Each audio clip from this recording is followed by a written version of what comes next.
Shalom. First and foremost, I want to give all praises, honor, and glory to Yahweh, Bahasham, Yahushai, Bahasham, Rakah Kodash. Yahweh is the name of the Heavenly Father in the ancient Hebrew. Bahasham meaning in the name of Yahushai, alright, who the world only calls Jesus Christ. Alright, the only begotten of the Father and the Savior of the nation of Israel. I want to give double honors to the apostles and the elders of Great Millstone, and peace and blessings unto the elect.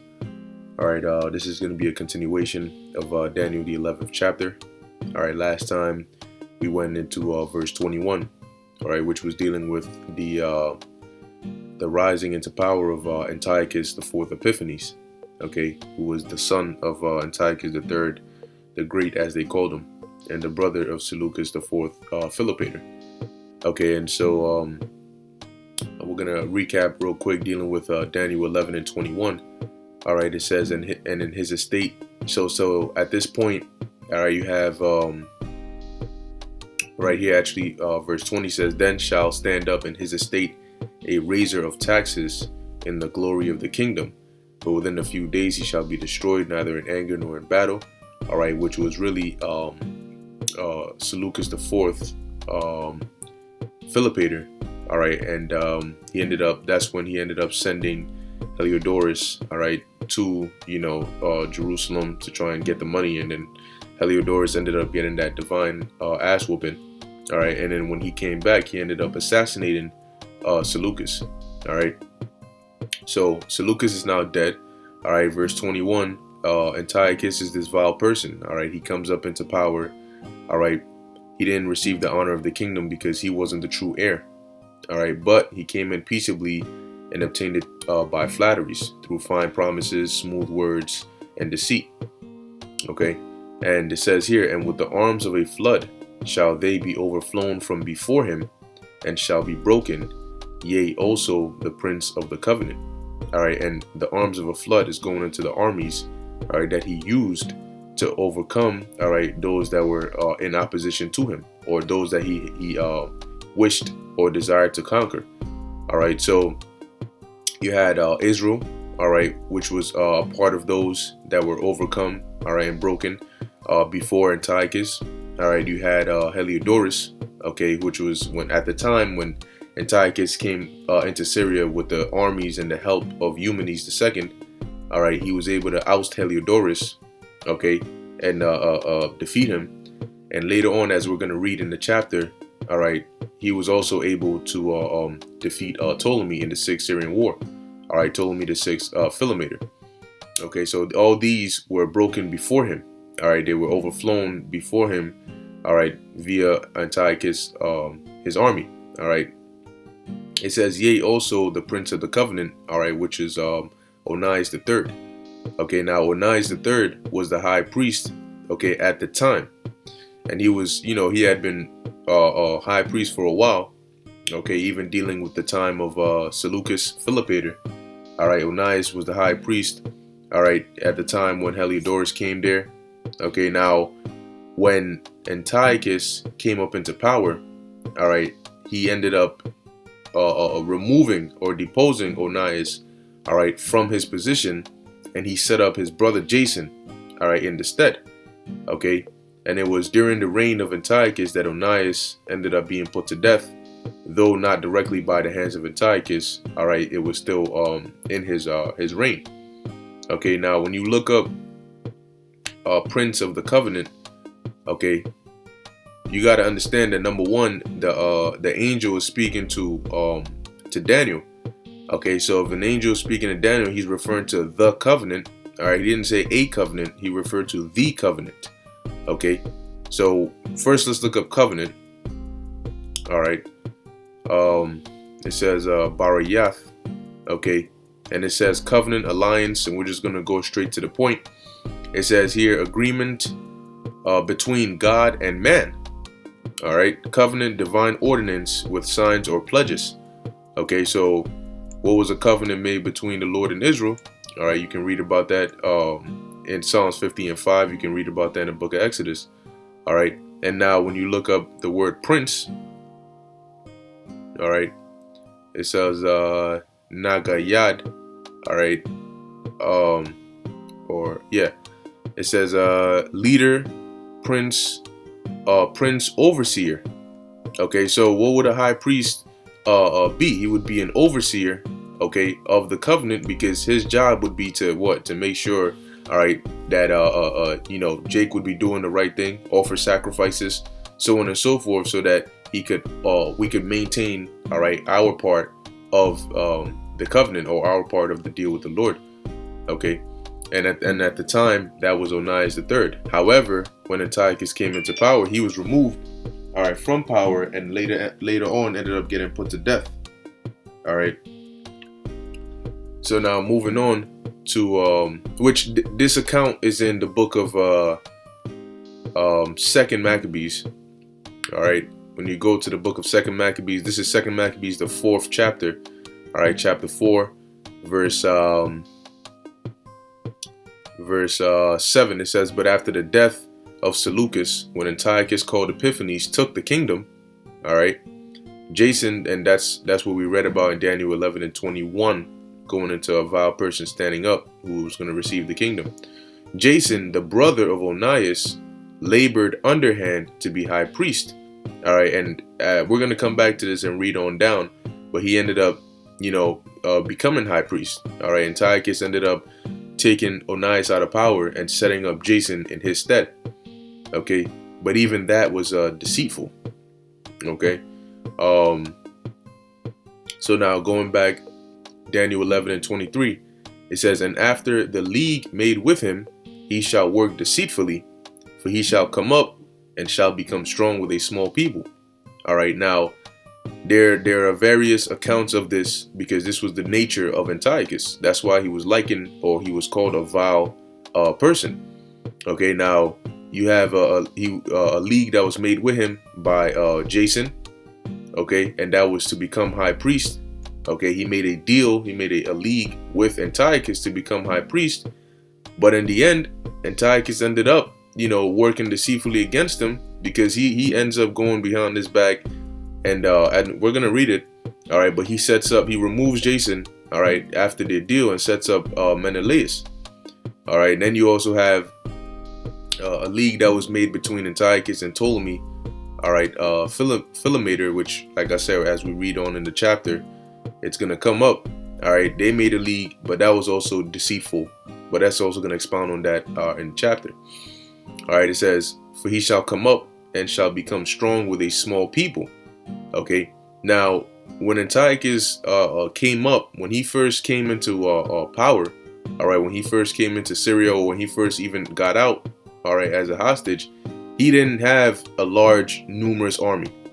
All right, but over time, all right, as he started solidifying his power, okay, when he became quote unquote strong, he started off, all right, small, all right, when he first came into Syria. However, of course, the Lord, even though he was a vile individual, the Lord was still behind him in order to set him up to become a great power, that he may fulfill prophecy.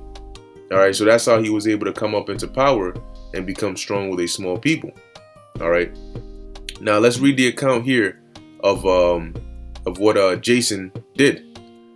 Okay, so now when you read in the book of Second Maccabees and First Maccabees, it's linked.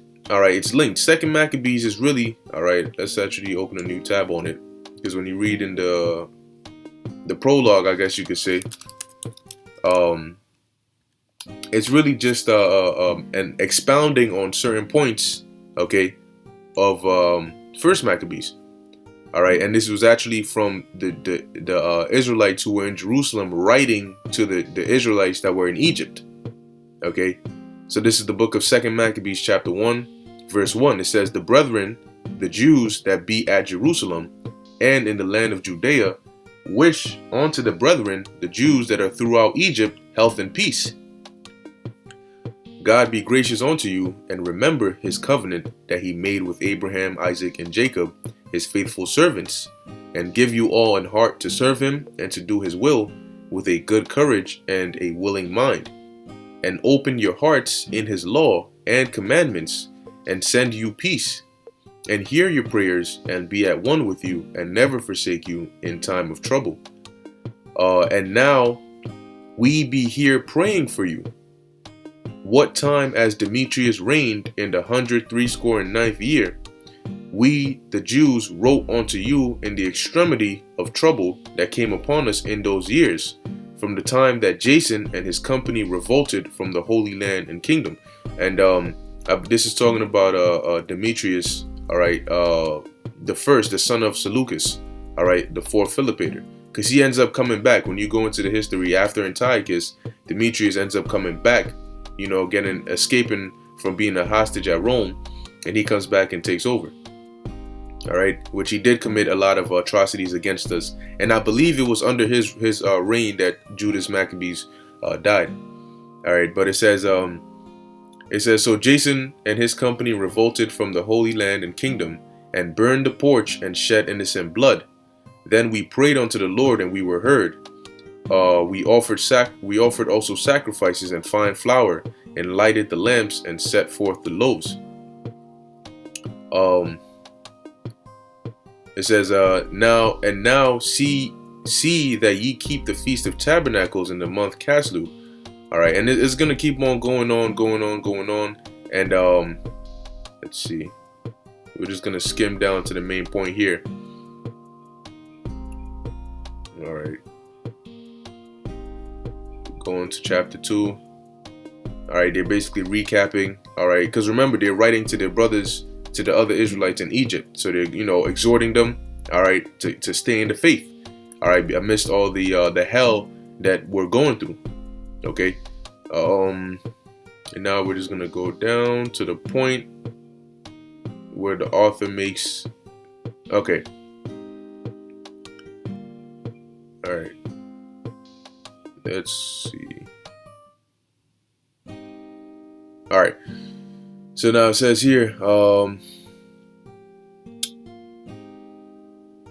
right, let's start at verse 19. It says, now as concerning Judas Maccabeus and his brethren, and the purification of the great temple, and the dedication of the altar, and the wars against Antiochus Epiphanes and Eupator his son, and the manifest signs that came from heaven unto those that behaved themselves manfully to their honor for Judaism, so that being but a few, they overcame the whole country, and chased barbarous multitudes, and recovered again the temple, renowned all the world over, and freed the city, and upheld the laws which were going down. The Lord be gracious unto them with all favor. All these things I say, being declared by Jason of Cyrene in 5 books, we will essay to abridge in 1 volume. All right, so there was an individual by the name of Jason of Cyrene, which wrote down. All right, he took account of the things that happened during this time.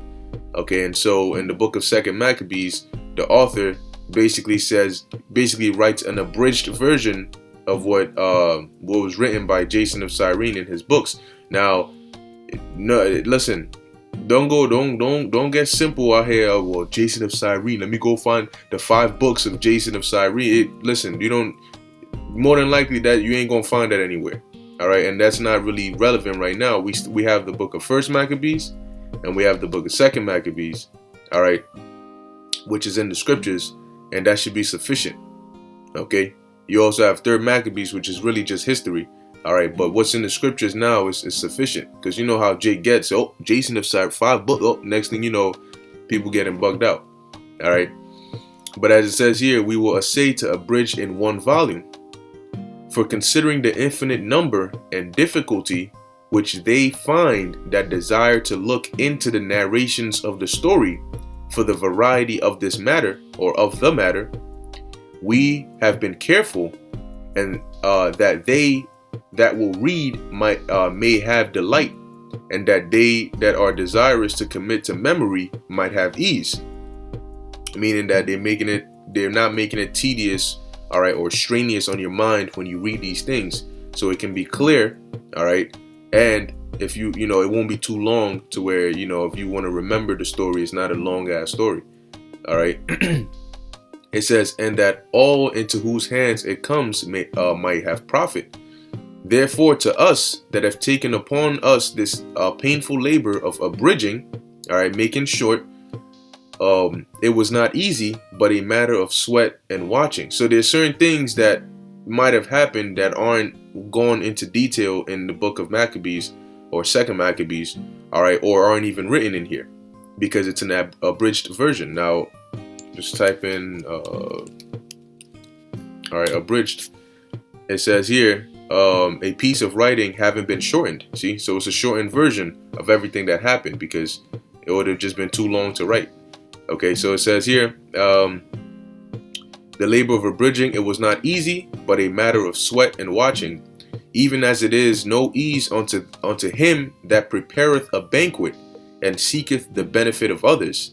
Yet for the pleasuring of many we will undertake gladly this great pains, leaving to the author the exact handling of every particular and laboring to follow the rules of an abridgment. So they said, we're gonna abridge the books that Jason wrote, all right, and we're gonna leave to him all the extra details that he wrote, but our job is to just follow the rules of abridgment. So pick out the important key points and put that together.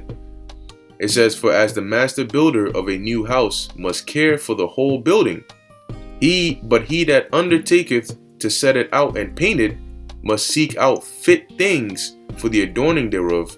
Even so I think it is with us. See, so the master builder, he got to put the details and the intricate everything. But those that are painting and setting out certain things, they just got to worry about the important parts. All right. It says to stand upon every point and go over things at large, and to be curious in particulars belongeth to the first author of the story. So that's why the book of Second Maccabees doesn't go into every single detail of what happened. It says, but to use brevity and avoid much laboring of the work is to be granted to him that will make an abridgment. And that was what the author of Second Maccabees was doing. Here then will we begin the story, only adding thus much to that which hath been said, that it is a foolish thing to make a long prologue and to be short in the story itself. So then you go into the book of, it tells you here, okay, now when the holy city was inhabited. So now is going into the history of what was happening. Okay, so Second Maccabees, isn't necessarily like a continuation of First Maccabees, though it's called Second Maccabees, but it's sort of like an abridged recap, all right, and going into certain particulars here and there. And the reason I read that is to show you that there are parallels. When you read in the book of Second Maccabees and you read in the book of First Maccabees, you're going to see the same thing being spoken about in different ways. One will go into more detail than the other, okay? But it's the same event that happened that's being described, all right? So with that being said, let's go to, all right, the book of Second Maccabees 4, which I have here, okay? And we're going to go now to what Jason did. Because remember, going back to Daniel 11, all right, we're going into an account of the league that was made, all right, an example of a league that was made with Antiochus in which he dealt deceitfully. All right, so now this is the book of Second Maccabees chapter 4. And we're going to go to verse 7. It says, but after the death of Seleucus, when Antiochus called Epiphanes took the kingdom, Jason, the brother of Onias, which Onias was currently the high priest, labored underhand to be high priest, promising unto the king by intercession 360 talents of silver, and of another revenue 80 talents. See, so he was basically making that league with him to make him high priest in return for money. It says, beside this, he promised to assign 150 more, if he might have license to set him up a place for exercise and for the training up of youth in the fashions of the heathen, and to write them of Jerusalem by the name of Antiochus. All right. It says, which when the king had granted, and he had gotten into his hand the rule, he forthwith brought his own nation to Greekish fashions. All right. So this is what Jason did. All right. And he did make this league with Antiochus. Now, as we're going to go on down, we're going to jump down, all right, to verse 18. It says so this is after some time period, right? After some time has gone by. Now when the game that was used every faith year was kept at Tyrus, the king being present, this ungracious Jason sent special messengers. Oh, Slakia, this is not the part I'm looking for. Let's jump down actually. All right. Okay, here it is. It says here, where he was honorably received of Jason and of the city, and was brought in with torch alight and with great shoutings. So afterward went with his host unto Phoenice. And this is talking about Antiochus. Came to Jerusalem. He was honorably received by Jason, because Jason has made a league with him, and Jason is the high priest now. 3 years afterward, Jason sent Menelaus, the aforesaid Simon's brother, to bear the money unto the king, and put him in mind of certain necessary matters. But he being brought to the presence of the king, when he had magnified him for the glorious appearance of his power, got the priesthood to himself, offering more than Jason by 300 talents of silver. So he came with the king's mandate, bringing nothing worthy the high priesthood, but having the fury of a cruel tyrant and the rage of a savage beast. Then Jason, who had undermined his own brother, being undermined by another, right? Because Antiochus dealt deceitfully with him by, after making a deal with him, turning around and then making a deal with Menelaus, because Menelaus offered more money, and basically undermined Jason and kicked his ass out. So it says, was compelled to flee into the country of the Ammonites. So Menelaus got the principality, but as for the money that he had promised unto the king, he took no good order for it. Albeit Sostrates, the ruler of the castle, required it. So there's an account right there, all right, of how Antiochus dealt deceitfully with Jason, but that wasn't the only person he dealt deceitfully with, because that was his nature. All right. Now, the reason I brought out in the beginning as to how Second Maccabees is sort of like a parallel to First Maccabees, here's an account. Because when you read in Second Maccabees, it tells you who the individual was that went and made a deal with Antiochus and, set up the gym and all of that. When you go into First Maccabees, it doesn't name, it just calls them wicked men, but we know, all right, that individual was really Jason, who led other Israelites to do so. All right, so this is the book of First Maccabees, chapter 1, verse 10. And there came out of them a wicked root, Antiochus, surnamed Epiphanes, son of Antiochus the king, who had been an hostage at Rome, and he reigned in the 137th year of the kingdom of the Greeks. Now, one thing you have to understand is the way the time is referred to in the book of Maccabees is different than what is referred to in the secular history. All right, because how we would tell time would be based on, okay, like it says here, the 137th year of the kingdom of the Greeks. So from a particular event that took place, we will count up from then. Okay, the first year after this happened, the second year after this happened. All right, so in First Maccabees 1 and 10, the date that Antiochus comes up into power is the 137th year of the kingdom of the Greeks. Now, this is key because we can use this to match the secular history and the time period of the secular history.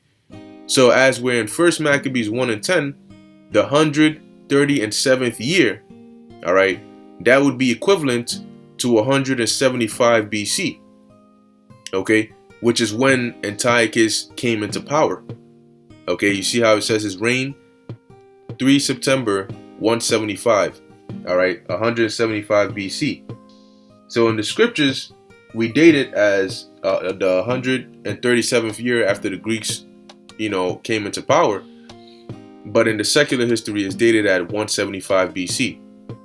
But keep in mind, when we were dating the time, we were going up, right? As time moved forward, we were going up. Okay, he came into power the 137th year, and maybe he went to war with Ptolemy in the 140th year. So it's going up. But when you deal with the secular history, it's counting down. All right, it's counting down BC. Okay, so if in the book of Maccabees it says in the 140th year Antiochus did this, and then in the 143rd year he did this. That means 3 years later, right? Now, if you go into the secular history, the way you will calculate that time would be, okay, in the 175th BC, right, Antiochus did this. 3 years later would be 172 BC. He went and did this. All right, because the time counts down in the secular history, BC, but in the book of Maccabees, it counts up.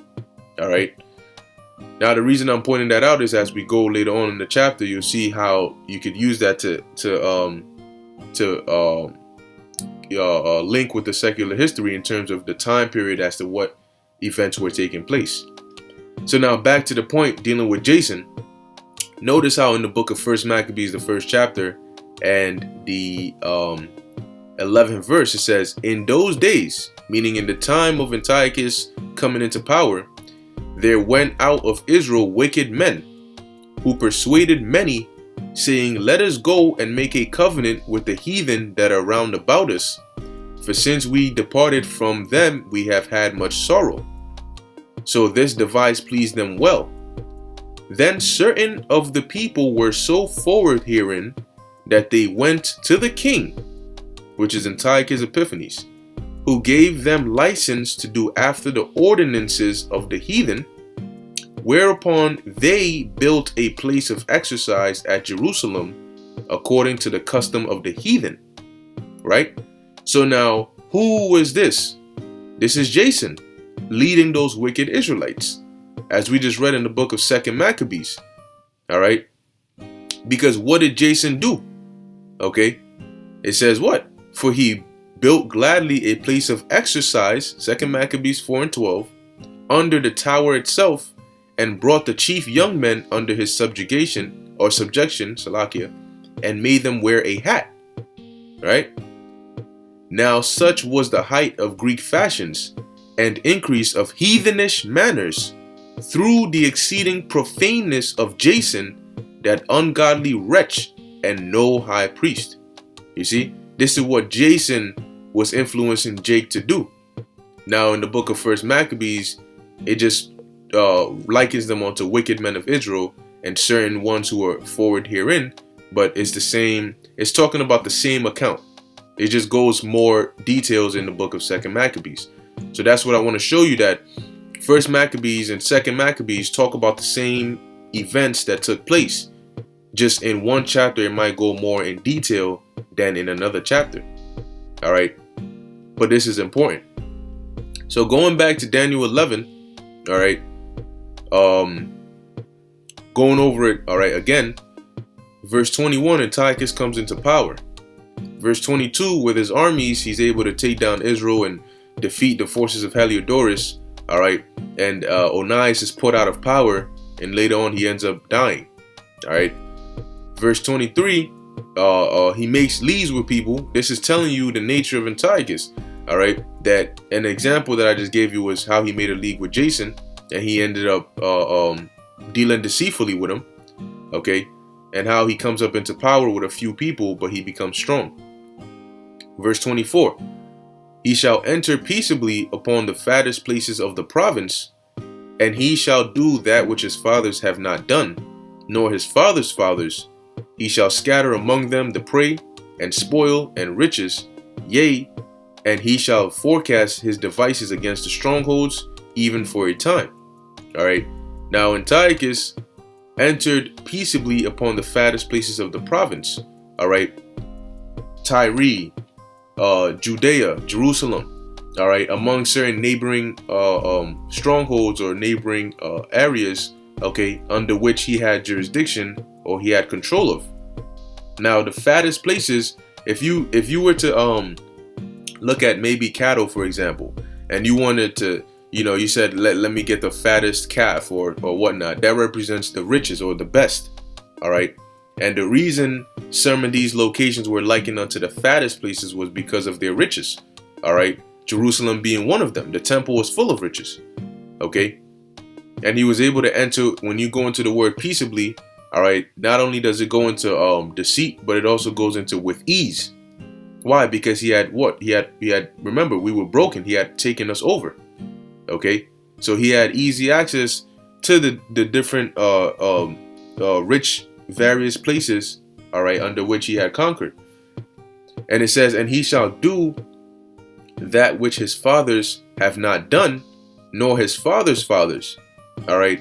Now, dealing with specifically Israel, what he did that his fathers didn't do was severely interfere with the worship. All right, with our worship, because when you deal with Antiochus III, all right, the Great, or Antiochus II Theos, which were the fathers and forefathers of Antiochus Epiphanes, all right, going even back to Seleucus II, all of these different Seleucid kings that came before Antiochus Epiphanes, which were likened unto his fathers and his fathers' fathers, they had control over Syria and had control over where we were at, they allowed us to be somewhat autonomous, meaning we would be under them, you know, we would pay tribute or whatever they required. Some of Jake even fought in their armies, but they allowed us to worship our power. They didn't interfere with our worship. All right, they didn't force us to become Greeks. All right, like Antiochus did. Because what were some examples of what Antiochus did? We're gonna jump down in the book of First Maccabees onto verse 41. It says here, moreover, King Antiochus wrote to his whole kingdom that all should be one people, and every one should leave his laws. So all the heathen agreed according to the commandment of the king. Yea, many also of the Israelites consented to his religion, and sacrificed unto idols and profaned the Sabbath. All right.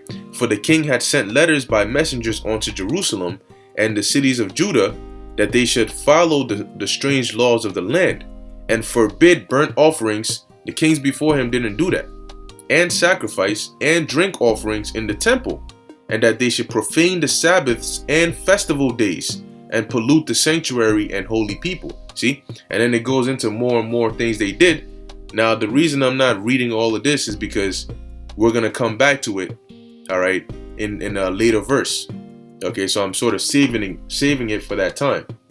But I just read a little snippet of what, all right, an example of what he did, which his fathers and his fathers' fathers didn't do, all right, namely onto Israel, okay, to where we couldn't call ourselves Jews, all right, we couldn't circumcise our children. All right, we couldn't sacrifice. All right. And when you even go back to his brother, the previous Seleucid king, he dealt with us, you know what I'm saying? All right, of course, he raised taxes and sent Heliodorus. But before that, when you actually read in 2 Maccabees 3, it tells you right here. It says, 2 Maccabees 3:1. Now, when the holy city was inhabited with all peace, and the laws were kept very well, because of the godliness of Onias the high priest and his hatred for wickedness. But we were able to keep our laws, all right. And at this time, Seleucus, who was part of the Seleucid line, he was king. But he didn't subject us to having to leave our laws and do any of that. It says, and it came to pass that even the kings themselves did honor the place. You see? And magnified the temple with their best gifts. Who? The kings. But did Antiochus do that? No. See, so he did that which his fathers and his fathers' fathers didn't do, and that was to defile, all right, Jake. Verse 3, in so much that Seleucus of Asia, now Seleucus wasn't Antiochus Epiphanes' father, but it's just an example of the kings that were before Antiochus, how they dealt differently with us than Antiochus did. All right, Epiphanes. It says, in so much that Seleucus of Asia, of his own revenues, bear all the costs belonging to the service of the sacrifice. See? And also, um, and something he did, which his forefathers didn't do, all right, not necessarily directed at Israel, was due to his pride. Okay, as you read down here, it tells you, it says divine epithets. Yeah, right. He used divine epithets. It says Antiochus was the first Seleucid king, meaning that his father, his father's father, his father's father's father, none of them did what it is they're about to say that he did, because he was the first to do so. To use divine epithets on coins. Now, a divine epithet, an epithet is sort of like a title, right? Something that, you know, people like, for example, they called Ptolemy III Euergetes, which means benefactor, right? They'll call certain men Soter. They'll put that Soter behind their name, like Ptolemy the first Soter, because of something they did, right? He saved them from something, so they gave him that Soter. But what Antiochus used were divine epithets, because he was so proud that he magnified himself to the level of a god. All right. So titles that would be given to gods, he used upon himself on coins. When he minted coins, let's say with his face on it, they would have a divine epithet written on that coin. All right. So it says, which none of the kings before him did. It says, perhaps inspired by the Bactrian Hellenistic kings who had earlier done so, or else building on the ruler cult that his father Antiochus the Great had codified within the Seleucid Empire. But it really wouldn't be this, because he was the first to do so. All right. It says these epithets included Theos Epiphanes, which is God manifest, or manifest God. Theos being God, and Epiphanes, all right, manifest. And after his defeat of Egypt, I forgot how this one was pronounced. Necopolis or something like that, which means bringer of victory. Okay. So these were an example of also something he did that his father's fathers didn't do. Okay. And what you notice is in each verse is packed. All right. So sometimes it's not all necessarily flowing through together as one sentence, but it's different events or different actions put together in one verse. So you got to break it up, right? So it says, he shall scatter among them the prey and spoil and riches, all right, which he did when he violated us in in Jerusalem. But also, when you look up the word scatter, it means to disperse, which when he would go in with his armies, all right, he would disperse the prey, all right, from the people he would conquer, all right. He would disperse the spoil from the temples, all right, and he would also disperse the riches from his revenue, all right, amongst his armies. Okay, and we'll get an account of that, where that actually didn't do him good, because by doing so he ended up losing money, all right, to the point where, let's read this, First Maccabees, the 3rd chapter, and we're gonna go down to right around, all right, we're gonna go down to verse 25. It says, then began the fear of Judas and his brethren, and an exceeding great dread to fall upon the nations round about them, insomuch as his fame came unto the king, and all the nations talked of the battles of Judas. Now when King Antiochus heard these things, he was full of indignation. Wherefore he sent and gathered together all the forces of his realm, even a very strong army. See, he became strong, but remember, when he first started, he didn't have, all right, that such a large, strong army. He started all small. It says he opened also his treasure, all right, the spoil, and gave his soldiers pay for a year, commanding them to be ready whensoever he should need them. All right. So he would scatter this among them, but check it. Nevertheless, when he saw that the money of his treasures failed, and that the tributes in the country were small, because of the dissension and plague which he had brought upon the land in taking away the laws which had been of old time, he feared that he should not be able to bear the charges any longer, nor to have such gifts to give so liberally as he did before. Okay? Because what was he doing? A part of him being proud was he would scatter among either his friends or his armies the prey, the spoil, the riches. He would just give them, yeah. You know? But he started to realize that what? As his money failed, he wasn't able to do so as he did before. He wasn't able to liberally just give out that money. All right. It says, for he had abounded above the kings that were before him. All right. But then, you know, and that's why he ended up going into Persia, you know, to get some money from them. All right. So now let's go back to Daniel 11:24. It says, yea, and he shall forecast his devices against the strongholds even for a time. All right. Now, forecasting his devices, you know, really going into the plans, all right, and the actions he took, all right, not only against the strongholds of Israel or the strongholds that were in his jurisdiction, but against Egypt, okay, against the strongholds in Egypt. And the reason he forecasted devices against that was because he was planning to go, you know, and basically take over Egypt. He was planning to go conquer Egypt, all right. And when you read in 1 Maccabees chapter 1, verse 16, it tells you here, now when the kingdom was established before Antiochus, all right, when he became the Seleucid king, he thought to reign over Egypt that he might have dominion, or the dominion of two realms. So that's why he forecasted those devices against them, because he was, in his mind, he wanted to reign over Egypt as well. All right. And so I think we're going to stop here. All right. For today, or for this time. And Lord willing, next time we're going to continue from verse 25 on down, which is going into the 6th Syrian War. All right. When the conflict, all right, actually, you know, when we hear about the conflict between him, all right, and the Seleucid king, Salakia, and the Ptolemaic king, all right, which is the king of the south. All right, so pretty much going to end it here. All right, once again, verse 21, going into Antiochus coming up into power through deceits and flatteries.